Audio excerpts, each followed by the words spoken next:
नमस्कार दोस्तों, study IQ judiciary में आप सभी लोगों का बहुत-बहुत स्वागत है।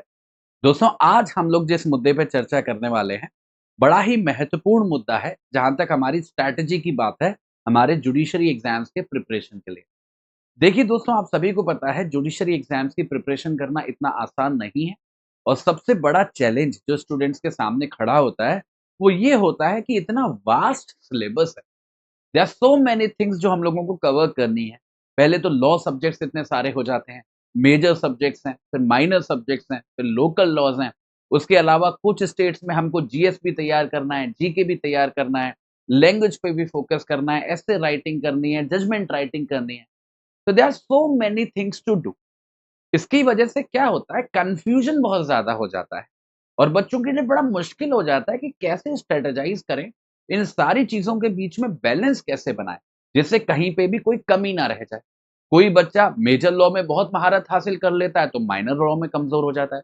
मेजर और माइनर मजबूत कर भी ले, तो लोकल लॉज़ में कमी रह जाती है। लोकल लॉज़ भी अच्छे हो जाएँ, तो शायद जजमेंट राइटिंग, आंसर राइटिंग पे उतना फ़ोकस नहीं हो पाता है। अगर वो करे, तो फिर एस्से अच्छा नहीं लिख पाता है। वो भी अच्छा कर रहे हैं तो लैंग्वेज में कहीं कमी रह जाती है।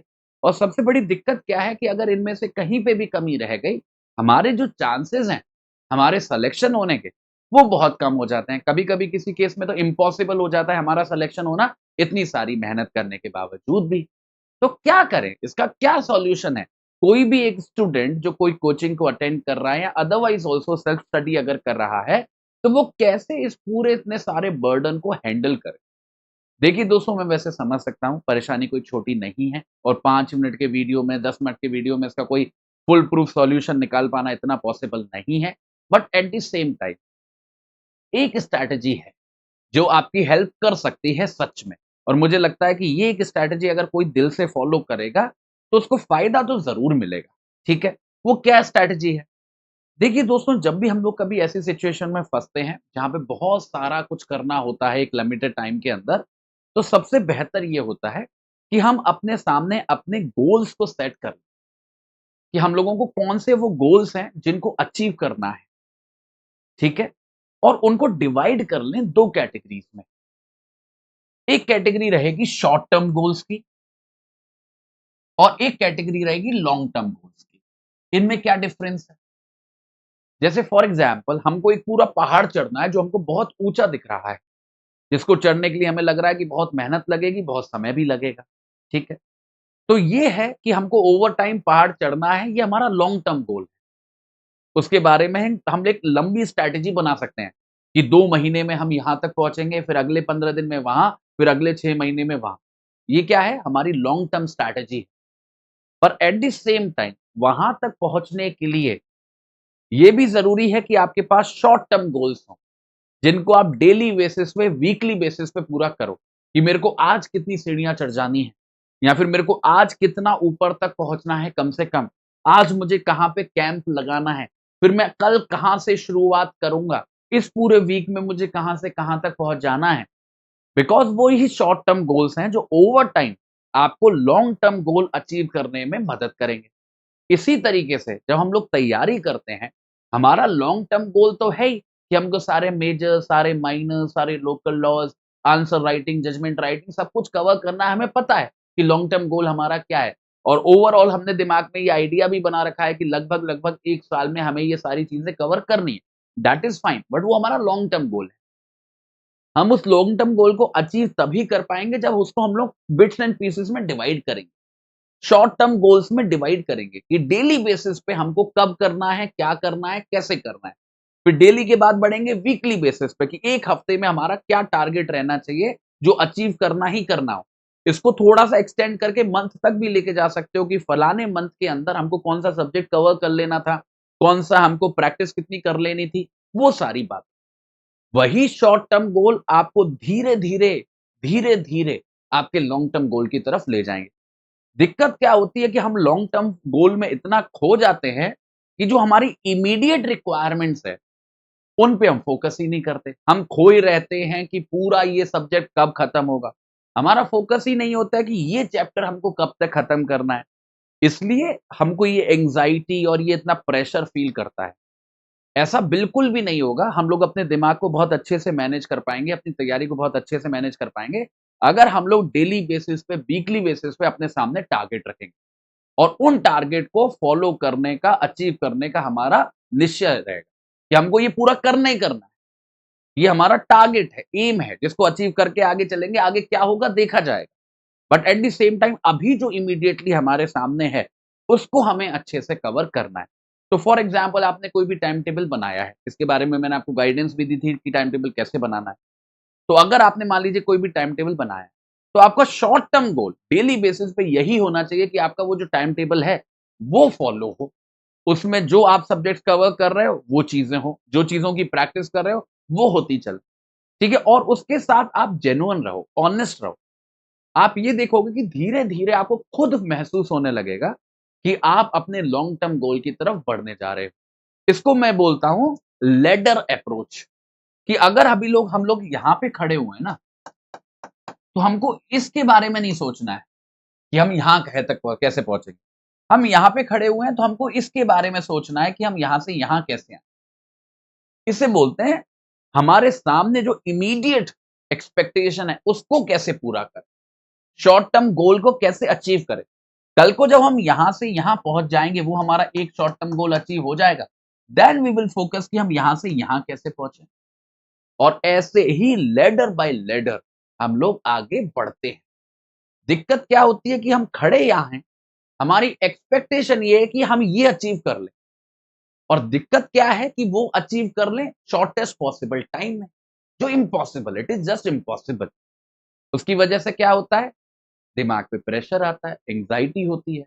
जो थोड़ा बहुत कर भी सकते थे, ये सीढ़ी चढ़ सकते थे आप, पर इस सीढ़ी को देखते-देखते आप ये भी नहीं चढ़ोगे, और there are very good chances कि आप यहां से यहां जाने के बदले यहां चले जाओ। That means leaving the preparation, कि हमारे बस का नहीं है, कौन करेगा इतनी सारी चीजें। दैट हैपेंस, क्योंकि कोई हर एक व्यक्ति की बस की बात नहीं है ना कि इतना प्रेशर झेल पाए।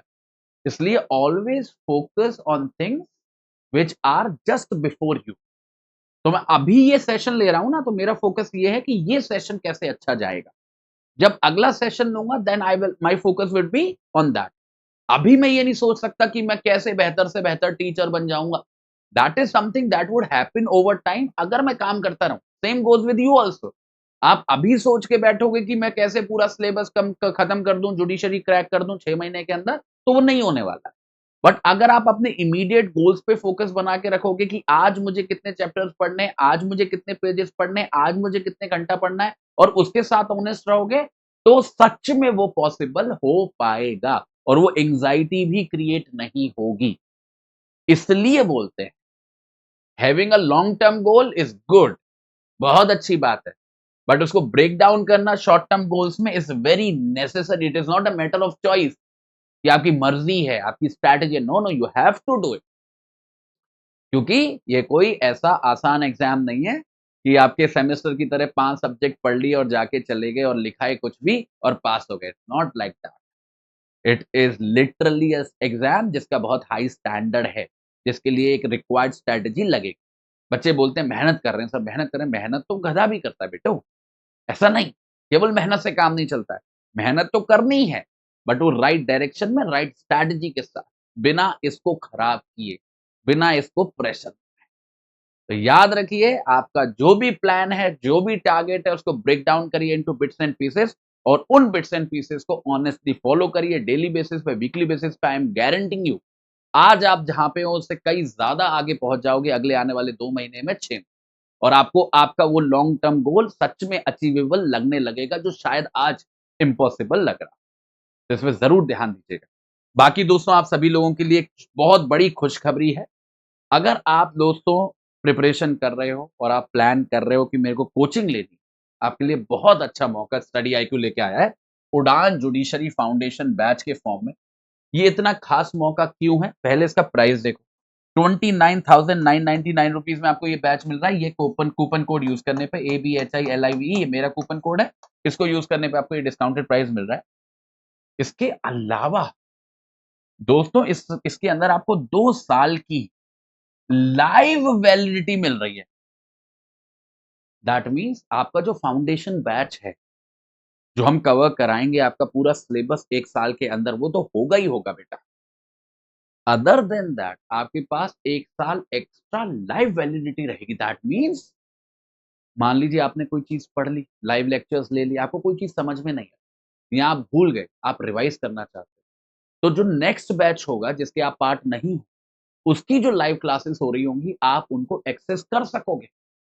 2 साल लाइव क्लासेस का एक्सेस रहेगा। पहले क्या होता था एक्सटेंडेड वैलिडिटी मिलती है। उसमें आपको लाइव क्लासेस 1 ही साल चलेंगी, फिर आपको रिकॉर्डेड लेक्चर्स आप देख सकते थे बार-बार, बार-बार। पर अब ऐसा नहीं है। अब आपको लाइव क्लासेस का एक्सेस मिल रहा है 2 सालों के लिए। तो आपका फाउंडेशन बैच 1 साल का वो है, पर उसमें अगर कोई कमी रह गई उसको आप पूरा कर सकते हो नेक्स्ट ईयर लाइव क्लासेस लेके।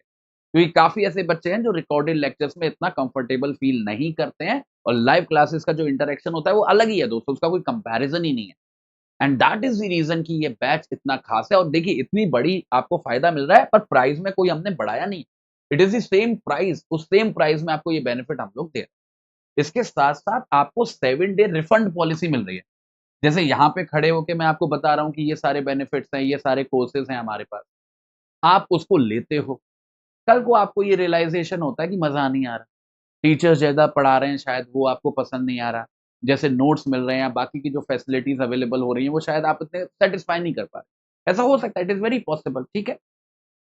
तो फिर क्या करें? आपके पास पूरे 7 दिनों का समय है दोस्तों। आपने ये जो फ़ी पे की है, आपकी एक रिक्वेस्ट पे, ऐसा नहीं है कि उसके लिए कुछ बहुत ज़्यादा आपको प्रोसीजर फ़ॉलो करना पड़ेगा, नहीं।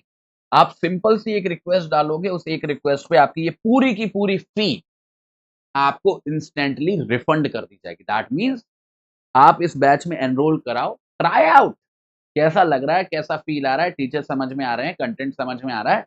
पूरे 7 दिन है, कोई 1 दिन भी नहीं है, 2 दिन भी नहीं है। आराम से देख लो, जज कर लो, लग रहा है कि हेल्प मिल रही है, लग रहा है कि हाँ, तैयारी मेरी अच्छी हो जाएगी यहाँ पे, कंटिन्यू विद इट। अगर नहीं लग रहा है, लीव इट। अपनी फ़ी पूरी की पूरी वापस लेके जाओ, कोई डिडक्शन भी नहीं हो रहा है, ठीक है? तो ये एक बहुत अच्छा मौका है जहाँ पे सच में आप जा सकते हो। तो 2 साल की लाइव वैलिडिटी का मिलना और 7 दिनों की रिफंड पॉलिसी का मिलना आपको इस प्राइस के अंदर is actually a big deal. तो इसको ज़रूर कंसिडर करो, बस एक बात ध्यान रखना, ये बैच दोस्तों 16 अगस्त को शुरू हो ठीक है? तो 16 अगस्त तक का ही टाइम है और इसमें क्योंकि ये इतने सारे फीचर्स हैं, तो लिमिटेड सीट्स वगैरह की भी पॉसिबिलिटी क्रिएट हो सकती है। तो अगर आप सोच रहे हो, तो इसको आप ज़रूर कंसिडर कर लो। आपका बैच जब से शुरू होगा, आपके पास सफिशिएंट टाइम होगा 7 दिनों का अपनी फ़ी रिफंड कराने का, अगर आपको पसंद नहीं आता है। इन एनी केस अगर आपने कंटिन्यू किया, तो 2 साल की लाइफ वैलिडिटी तो आपके पास रहेगी। बाकी इसके अलावा अगर कोई भी सवाल वगैरह आपके दिमाग में आए, तो इस नंबर पे कॉल कर सकते हो। वैसे आपको इस वीडियो के लिंक में इसका कोर्स का पूरा एक लिंक मिल जाएगा, जिस पे क्लिक करके आप आराम से चीज़ों को जज कर सकते हो अपने हिसाब से, ठीक है? बाकी चलो, आज्ञा दीजिए यहाँ पे आप सभी लोगों से किसी नए सेशन के अंदर मुलाकात होगी, कुछ नया सीखेंगे साथ में। नमस्कार।